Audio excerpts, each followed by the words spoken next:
Hi friends, welcome back to my channel. ఇప్పుడే అందిన వార్త. ఉద్యోగులకు ఈపీఎఫ్ నుంచి 3 శుభవార్తలండి. Good news for the employees.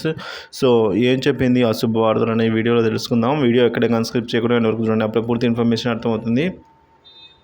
Video నచ్చినట్లయితే లైక్ చేయండి. ఉద్యోగులకు భవిష్య నిధి ఈపీఎఫ్ ఖాతాలో జమ చేసిన మొత్తం పదవీ విరమణ కోసమే కాకుండా అత్యవసర సమయాల్లో పాక్షికంగా లేదా పూర్తిగా విత్డ్రా చేసుకునే సదుపాయం కూడా ఉంది. విద్య, వైద్యం, వివాహం వంటి ఇంటి నిర్మాణం ఇలాంటి పలు సందర్భాల్లో అయితే ఈ ఫండ్ను నగదును విత్డ్రా చేసుకోవచ్చు నగదుగా. సో ఇందులో వైద్య ఖర్చుల కోసం చేసే క్లెయిమ్స్, ఆటో క్లెయిమ్స్ సెటిల్మెంట్లో తాజాగా ఈపీఎఫ్ఓ కొన్ని మార్పులు తీసుకుని వచ్చిందండి. 68J కింద ఆటో క్లెయిమ్ సెటిల్మెంట్ పరిమితిని 50,000 నుంచి ₹1,00,000 వరకు పెంపొందించిన విషయం తెలిసిందే.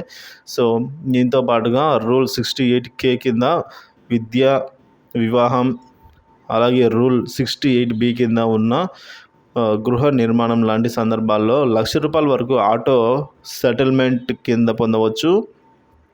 ఇంతకీ ఆటో సెటిల్మెంట్ అంటే ఏంటి, ప్రయోజనం ఎలా ఉండబోతుందో చూద్దాం. సో ఏంటి ఆటో సెటిల్మెంట్ అనే విషయానికి వచ్చినట్లయితే, సాధారణ క్లెయిమ్ సెటిల్మెంట్ను వేగవంతం చేసేందుకు ఈ ఆటో ప్రాసెసింగ్ ఈపీఎఫ్ తీసుకుని వచ్చిందండి. మానవ ప్రమేయం లేకుండా క్లెయిమ్లను పరిష్కరించడమే ఈ ఆటో క్లెయిమ్ సెటిల్మెంట్ అనేది ఉపయోగపడుతుంది. వివాహం, ఉన్నత విద్య, ఇంటి కొనుగోలు చేయడం కోసం ఈపీఎఫ్ ఆటో సెటిల్మెంట్ సౌకర్యాన్ని ప్రవేశపెట్టింది. దీని సహాయంతో ₹1,00,000 వరకు మానవ ప్రమేయం లేకుండా వేగవంతంగా క్లెయిమ్ పొందవచ్చు. వైద్య ఖర్చుల కోసం అయితే ఈపీఎఫ్ చందాదారులు తమ వ్యక్తిగత లేదా కుటుంబ సభ్యుల వైద్య ఖర్చుల నిమిత్తము రూల్ 68J కింద ఈపీఎఫ్లో కొంత భాగాన్ని విత్డ్రా చేసుకునే వెసులుబాటు ఉంది. సో నెల అంతకంటే ఎక్కువ రోజుల పాటు ఆసుపత్రిలో చికిత్స పొందుతున్న, శస్త్రచికిత్సలు చేయించుకుంటున్న ఈ మొత్తాన్ని ఉపసంహరించుకోవచ్చు.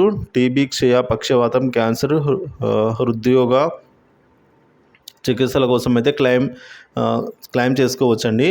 ఆన్లైన్లో కూడా క్లెయిమ్ చేసుకునే అవకాశం ఉంది. ఇందుకోసం అవసరమైన పత్రాలు సమర్పించవలసి ఉంటుంది. రూల్ 68J కింద ఖచ్చితంగా ఇన్ని సంవత్సరాల తర్వాతనే నగదు ఉపసంహరించుకోవాలనే నియమం ఏమీ లేదు. ఉద్యోగి 6 నెలల బేసిక్ ప్లస్ డిఏ లేదా జమ అయిన మొత్తంలో ఉద్యోగి వాటా, వడ్డీతో సహా ఈ రెండిట్లో ఏది తక్కువ అయితే అంతవరకు మాత్రమే విత్డ్రా చేసుకునేదానికి వీలైతే ఉంటుంది. ఈపీఎఫ్ ఉపసంహరణ దరఖాస్తు కోసం డాక్టర్ సంతకం చేసి ఉన్న సర్టిఫికేట్ను సమర్పించవలసి ఉంటుంది. ఇక పెళ్ళి, విద్య కోసం ఎలా అంటే, రూల్ నెంబర్ 68K నియమం ప్రకారం ఉద్యోగి తన కుటుంబ సభ్యులు పిల్లల విద్య కోసం పీఎఫ్లో నగదు విత్డ్రా చేసుకునే అవకాశం ఉంది. సో అయితే ఈ పీఎఫ్లో చేరిన 7 సంవత్సరాలు పూర్తయిన తర్వాత మాత్రమే అయితే విత్డ్రా చేయవలసి ఉంటుంది. ఈ అవసరాల కోసం కేవలం 3 సార్లు మాత్రమే తన పీఎఫ్ బ్యాలెన్స్లో 50% వరకు గరిష్టంగా తీసుకోవచ్చు. వివాహం కోసం డబ్బు ఉపసంహరించుకోవాలంటే ఈపీఎఫ్ సభ్యుడు ఆన్లైన్లో డిక్లరేషన్ సమర్పించవలసి ఉంటుంది. అదే పిల్లల చదువు కోసం అయితే సంబంధిత సర్టిఫికేట్ ఇవ్వవలసి ఉంటుంది.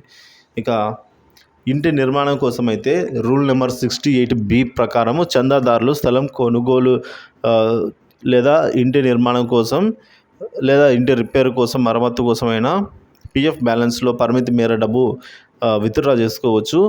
ఈపీఎఫ్లో చేరి కనీసం 5 ఏళ్ళైనా పూర్తి అయి ఉండాలి. ఇలా చేయాలంటే 2 సార్లు మాత్రమే ఈ అవకాశం ఉంటుంది.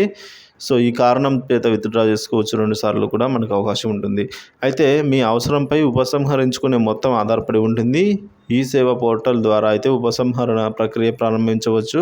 క్లెయిమ్ను ఫైల్ చేయడానికి ఫామ్ 31ని ఆన్లైన్లో సమర్పించవలసి అయితే ఉంటుంది. 3-4 రోజుల్లోనే ఖాతాల్లో జమ అవుతుందండి. ఇలా మనము ఏ విధంగా క్లెయిమ్ చేసుకున్నా కూడా ఇల్లు, విద్య, వైద్యం వీటిలో కూడా అమౌంట్ అనేది 3-4 రోజుల్లో వస్తుంది. ఆటో సెటిల్మెంట్ మానవ ప్రమేయం ఉండదు కాబట్టి ₹1,00,000 వరకు క్లెయిమ్ అయినా ఇట్టే పరిష్కారం అవుతుంది.